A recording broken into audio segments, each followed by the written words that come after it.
Hey guys, Assalamualaikum. It's me Nina and welcome back to Nina Story. Video baru-baru ni Nina dah ceritakan pasal Ibn Bayes yang jadi mangsa radium, betul tak? So ada yang request untuk Nina cerita pula tentang gadis radium. Untuk yang tak tahu, radium ni adalah bahan radioaktif yang sangat berbahaya pada tubuh badan manusia. Kalau radium masuk ke dalam badan kita dalam jumlah yang tinggi, so nyawalah jadi taruhan dia. Untuk cerita kali ni Nina akan cover sebuah kisah tentang pekerja-pekerja yang menyapu cat pada jam. Cat yang diorang guna tu bukanlah cat biasa, tapi mengandungi radium. So pekerja-pekerja ni dia tak tahu yang cat diorang guna tu adalah cat yang berbahaya. Sebabnya diorang ingat cat tu adalah cat biasa. Untuk cerita kali ni agak panjang sikit, jadi korang bolehlah sediakan popcorn ke, air teh cicah hapsing ke kan. So Nina tak nak panjang-panjang intro sebab Nina tak sabar untuk kongsikan kisah ni dengan korang, dan make sure korang tengok video ni sampai habis tau. So without wasting any time, let's get started.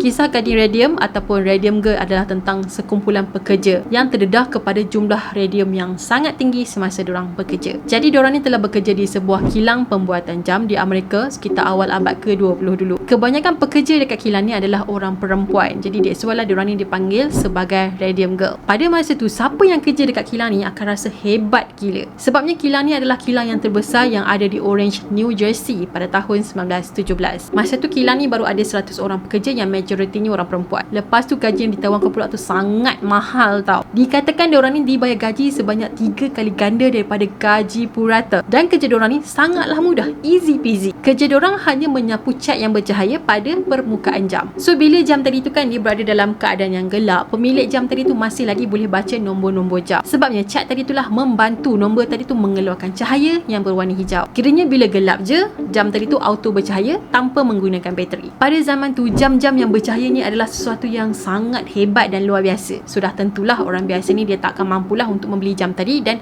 hanya akan dimiliki oleh orang kaya je. Sebab harga jam tadi bukannya harga rakyat marahin, tapi terlalu mahal. Apa yang pekerja ni tak tahu, cat yang diorang gunakan tadi tu sebenarnya mengandungi bahan radioaktif iaitu radium. Diorang cuma diberitahu yang kerja diorang ni selamat. Cat yang diorang guna tu pun selamat untuk digunakan juga. So bila pekerja-pekerja tadi dapat maklumat macam tu, diberitahu macam tu oleh bos diorang sendiri, so diorang of course lah tak ambil langkah untuk berjaga-jaga. Lepas tu untuk pastikan hujung berus cat tu tajam kan, bos diorang ni minta diorang tajamkan hujung berus tadi tu menggunakan mulut diorang sendiri. Jadi setiap kali diorang nak sapu cat atas jarum jam, diorang akan celup ke dalam bibir diorang, dab and then baru diorang sapu. So cat tu dia takkan comot lah, akan terletak elok lah. So pada masa ni lah diorang telah tertelan bahan radioaktif tu dengan sangatlah banyak tanpa diorang sedar. Untuk pengetahuan korang, cat yang mengandungi radium ni sebenarnya adalah bahan ciptaan baru pada zaman tu. So orang masih lagi tak aware lah tentang bahayanya radium tadi. Yang paling gila pada zaman tu kan, boleh dikatakan radium ni akan dimasukkan dalam barang-barang kegunaan harian. Contohnya macam dalam ubat gigi pun ada radium, lepas tu dalam minuman tonik pun ada,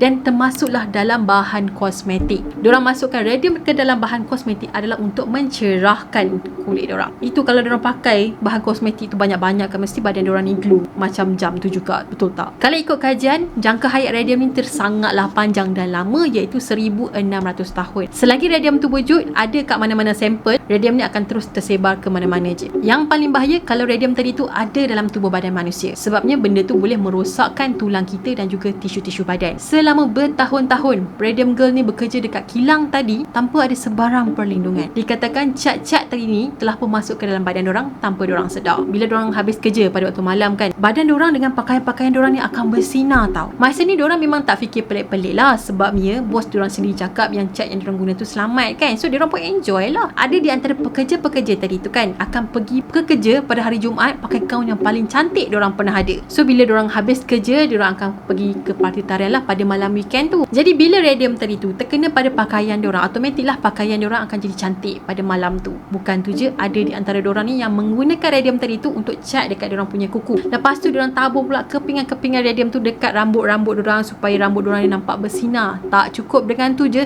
diorang sapu juga radium tadi ni dekat gigi diorang. Kalau boleh kan, diorang ni memang nak satu badan diorang ni berkilauan, bersinar, macam tu. Korang boleh bayangkan tak betapa bersinarnya diorang bila waktu malam, dah macam kelip-kelip pula. Pekerja-pekerja yang kerja dekat kilang jam ni semuanya happy dengan kejayaan diorang. Gila tak happy, gaji tinggi, lepas tu kerja pun senang, stres pun tak. So ramai pekerja-pekerja kat sini ajak kawan-kawan diorang, family diorang untuk kerja kat sana juga. Masuk je pada tahun 1920, dikatakan banyak keluarga yang telah bekerja dekat kilang jam tadi. Kanak-kanak perempuan je dah berjumlah 300 orang yang kerja dekat kilang tu tahu. Sampailah pada satu hari tu ada salah seorang staff yang kerja dekat situ bernama Molly telah sakit gigi. Jadi dia pun berjumpalah dengan doktor gigi dan doktor cakap yang gigi geraham dia ni kena cabut. Beberapa minggu lepas tu dia datang balik ke klinik tadi, dia jumpa doktor tu, dia kata luka saya ni tak sembuh. Luka jadi makin besar, lepas tu jadi bernanah dan kadang-kadang saya tertelan nanah saya sendiri. Lepas tu doktor pun terpaksalah cabut lagi beberapa batang gigi dia. Sampailah bulan Mei, iaitu lebih kurang 4 bulan kemudian, doktor tadi ni decide lah nak buat operation dekat gigi dia. Jadi masa doktor tu tengah check gigi dia, doktor ni ternampak yang akar gigi dia tu tersangatlah pucat dan berwarna kelabu. Bila doktor tu pegang je guna ujung jari dia ni, akar gigi tu boleh reput macam debu tau, hancur macam tu je. Akhirnya doktor tu pun decide lah untuk check bahagian gigi dia ataupun bahagian rahang dia yang sebelah kiri ni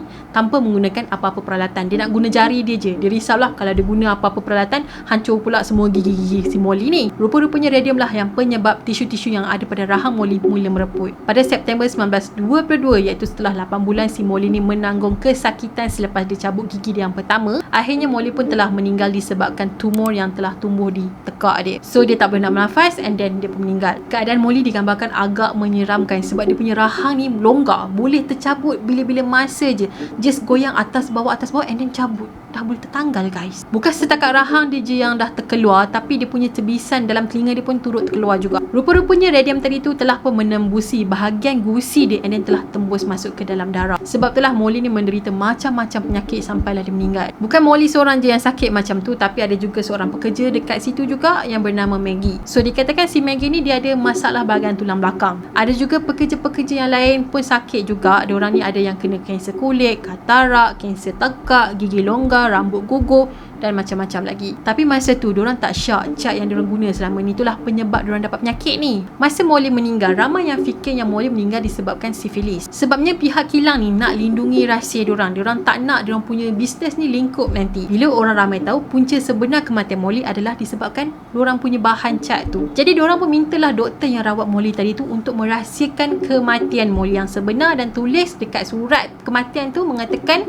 yang Molly ni meninggal disebabkan sifilis. Masuk je pada tahun 1924, ramai pekerja dekat sana dah sakit dan meninggal. Berpuluh-puluh jugalah jumlah diorang ni. Ramai yang dah mula curiga dengan kilang tadi. Kenapa ramai sangat yang meninggal dan kenapa diorang ni dapat penyakit yang pelik-pelik? Jadi ada seorang pathologist yang bernama Dr. Harrison Martland nak kaji kes Molly ni sebab dia rasa macam ada something fishy. Jadi hasil kajian dan siasatan Dr. Harrison tadi, dia telah menjumpai yang Molly ni meninggal bukan disebabkan penyakit sifilis tapi disebabkan radiasi. Gadis-gadis yang kerja dekat kilang tu lepas tu meninggal pun disebabkan radiasi yang sama juga. Akhirnya kilang tadi tu pun telah disiasat kerana dipercayai menggunakan bahan yang berbahaya. Kemudian kilang tadi tu pun telah didakwa di mahkamah dan kes ni pun telah selesai pada tahun 1928. Mana-mana pekerja diorang yang telah terkesan dan menjadi mangsa telah diberikan pampasan walaupun kesihatan diorang dah tak macam dulu lagi. Yelah sebab ada di antara diorang ni yang mengalami kanser, ada yang tulang rapuh dan ada seramai 5 orang pekerja situ yang telah menyaman company tadi. Mangsa-mangsa ni telah dibayar sebanyak $10,000 dan kalau duit $10,000 pada zaman tu di-convert pada duit kita adalah lebih kurang RM46,455. So disebabkan jasa Dr. Harrison tadi, ramailah yang sedar betapa bahayanya kandungan radium ni. Dan banyak jugalah institusi penyelidikan pada masa tu yang telah menjadikan Dr. Harrison ni sebagai penasihat diorang, terutamanya dalam menggunakan unsur uranium dan juga plutonium. Lepas tu wanita-wanita yang bekerja sebagai pengecat jam ni kan, diorang dah tak gunakan lagi bibir diorang untuk tajamkan berus. Diorang telah diberikan perlindungan yang khas masa diorang handle bahan-bahan yang mengandungi radium. Penggunaan cat radium ni terus digunakan sampailah pada hujung tahun 1968, penggunaan cat radium tadi itu pun telah dimansuhkan. Bila baca whole story pasal Radium Girl ni kan, Nina rasa memang gila sebab company tu sanggup menjatuhkan maruah pekerja dia. Dia cakap pekerja dia mati disebabkan sifilis, bukan disebabkan radium. Padahal diorang lah punca segala-galanya. Pekerja diorang ni sakit and then meninggal. Lepas tu tak nak bertanggungjawab and then fitnah pula diorang.